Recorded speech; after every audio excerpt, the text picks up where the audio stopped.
ವಿಚಾರ ಮಾಡಬೇಕು ತಾನೆ. ಅದಿಲ್ಲ ಹಾಗಿಲ್ಲ ಅಂದ ಹಾಗೆ ಆ ಕಾಳಿಂಗ ಪ್ರಸಾದನ ವಿಚಾರ ಎಲ್ಲಿವರೆಗೂ ಬಂತು? ಅದನ್ನ ಹೇಗೆಂದು ಹೇಳಿ ವಸತಿ, ಅವನ ದರ್ಪಕ್ಕೆ ನಮ್ಮ ಎಷ್ಟೋ ರೈತರು ಭೂಮಿ ಕಳೆದುಕೊಂಡಿದ್ದಾರೆ. ಅದಕ್ಕೆ ಅವರಿಂದ ಸರಿಯಾದ ಪರಿಹಾರವೂ ಸಿಗುತ್ತಿಲ್ಲ. ಆ ಪರಿಹಾರ ಸಲುವಾಗಿ ಎಷ್ಟೋ ಜನ ಜೀವ ಕಳೆದುಕೊಂಡಿದ್ದಾರೆ. ಆದ್ರೆ ಇನ್ನೊಂದೆಷ್ಟು ಜನ ಬಲಿಯಾಗಬೇಕು ದೇವರಿಗೆ ಗೊತ್ತು. ಹಾಗಾದ್ರೆ ಇದಕ್ಕೆ ಕೊನೆಯೇ ಇಲ್ಲವೇನು? ಇದೇ ವಸಂತಿ, ಅದೆಂದು ಕಾಳಿ ಪ್ರಸಾದ ತಮ್ಮ ಬಡ ರೈತರ ಜಮೀನಿನ ಮೇಲೆ ಆಸೆ ಬಿಟ್ಟು ಈಗ ದೌರ್ಜನ್ಯದಿಂದ ವಶಪಡಿಸಿಕೊಂಡಿರುವ ಜಮೀನಿಗೆ ಪರಿಹಾರ ಕೊಟ್ಟು ಅವನ ಫ್ಯಾಕ್ಟರಿಯಲ್ಲಿ ನನಗೊಬ್ಬರಿಗೆ ಕೆಲಸ ಕೊಡುವನು. ಅಲ್ಲಿಗೆ ನಮ್ಮ ರೈತರ ಕಷ್ಟ ಕೊನೆಗೆ ಬಂಗಾರದ ಬಾಸಾಗುತ್ತದೆ. ದುರ್ಗದ ಸೀಮೆಯಲ್ಲಿ ನಾನೇ ದುರ್ಗದ ದೊರೆ ಎಂದು ಮೆರೆಯುತ್ತಿರುವ ಆ ಕಾಳಿಂಗ ಪ್ರಸಾದದಿಂದ ನಮ್ಮ ಆಸೆಗಳು ಈಡೇರುತ್ತವೆ ಅನ್ನುವ ನಂಬಿಕೆ ಆದ್ರೆ ಏನು ಸ್ವಾಮಿ? ವಸಂತಿ, ನಂಬಿಕೆ ನಮ್ಗೆ ಭದ್ರ ಕಣೆ. ನೋಡು, ಇಂದಿನ ರಾಜ್ಯ ಸರ್ಕಾರವೇ ಗದಗ ಜಿಲ್ಲೆಯ ಕಪ್ಪತ್ತು ಗುಡ್ಡದ ಮೇಲೆ ಕಣ್ಣಿಟ್ಟು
ತೊಟ್ಟಿದ್ದನು.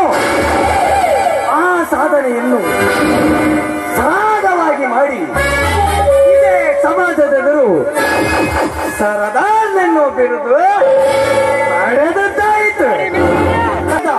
ಕುಬೇರನಾಗಿ ಮೆರೆಯಬೇಕೆನ್ನುವ ಆಟದಿಂದ ಈ ಕಾಳಿ ಪ್ರಸಾದನು ನಡೆದಾಡುವ 40 ಮೈಲಿ ದೂರ ಸತ್ಯದ ಬೇರನ್ನೇ ಬುಡ ಸಮೇತವಾಗಿ ಕಿತ್ತು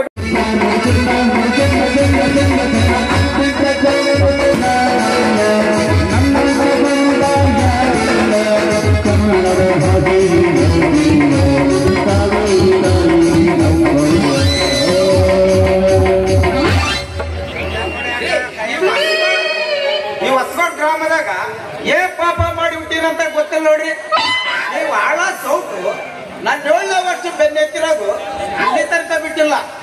ಇದು ಮನೆಯಿಂದ ಕರ್ನಾಟಕ ಸಾಲದಂತ ಕೇರಳ, ಆಂಧ್ರ, ತಮಿಳುನಾಡು ಎಲ್ಲಾ ಸುತ್ತಿ ಬಂದಿದ್ದಾಯ್ತು. ಎಷ್ಟು ರಾಜ್ಯ ತಿರುಗಿ ಬಂದ್ರು ಇಲ್ಲೇ ನಿಲ್ಲಂಗಾಯ್ತು ನೋಡ್ರಿ. ನಡಿಲೇ ಇದ್ರ ಮೈಮೆ ಎಲ್ಲಿ ತನಕ ನಡಿಲೆ ಐತಲ್ಲ 8 ಮಕ್ಕಳಂತ ಇನ್ನು ಯಾಕ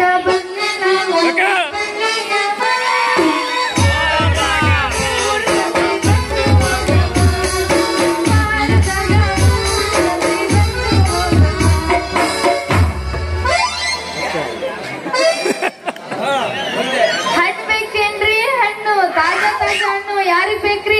ಒಂದ್ ಸತಿ ನೋಡಿದ್ರೆ ಬಿಡಂಗಿಲ್ಲ ನೋಡ್ರಿ. ಯಾರಿಗ್ ಬೇಕ್ರಿ? ಲಗು ಲಗು ಬರ್ರಿ.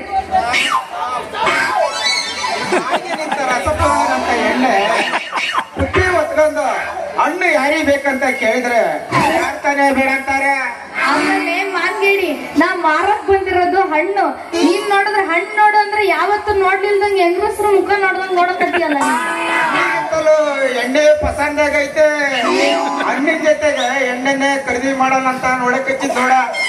ಅಲ್ಲಲ್ಲೇ ಕಬರಗೇಡಿ, ಈ ಊರಿಗೆ ಹೊಸಬ ಅಂತ ಕಾಣುತ್ತೆ. ಬಾಯಿಗೆ ಬಂದಾಗ ಮಾತಾಡಕತ್ತಿದ್ಯಲ್ಲ, ಹೆಂಗೈತಿ ಮೈಯಾಗೆ ಅಂತೀನಿ. ಊರಿಗೆ ಹೊಸಬ್ರಾದ್ರೆ ನಳಬ್ರಾದ್ರೇನಾ ವ್ಯಾಪಾರ ಮಾಡಕ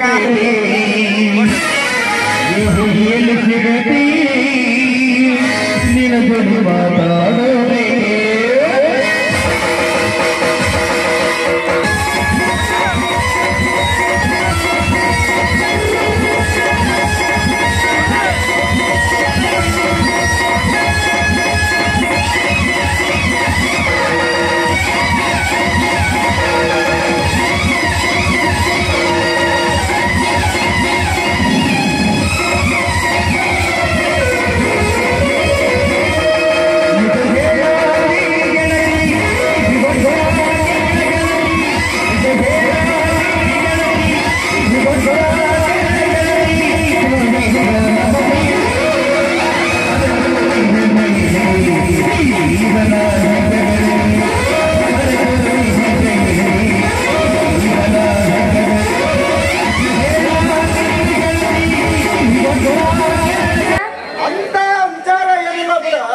ಬರಂಗಿಲ್ವಲ್ಲ.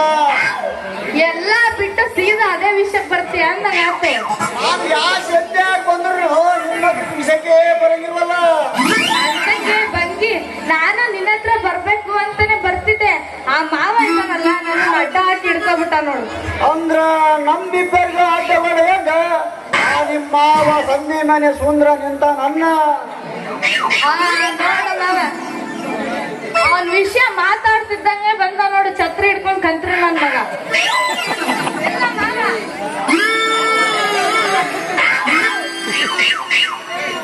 ಬರ್ಲ ನಿಮ್ಮ ಅವನು.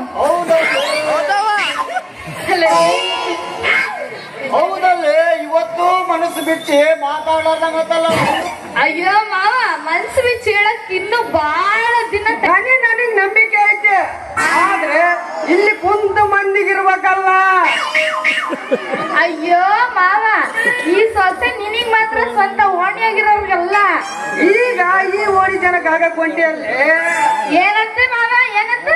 ಅನ್ನದಷ್ಟೇ ಅಲ್ಲ, ವಿಚಾರ ಮಾಡೋದ್ ಬಹಳ ಇದೆ.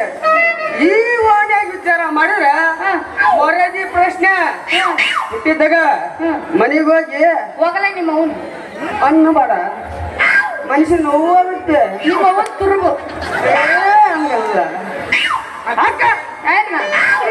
ಅಕ್ಕ ಛತ್ರ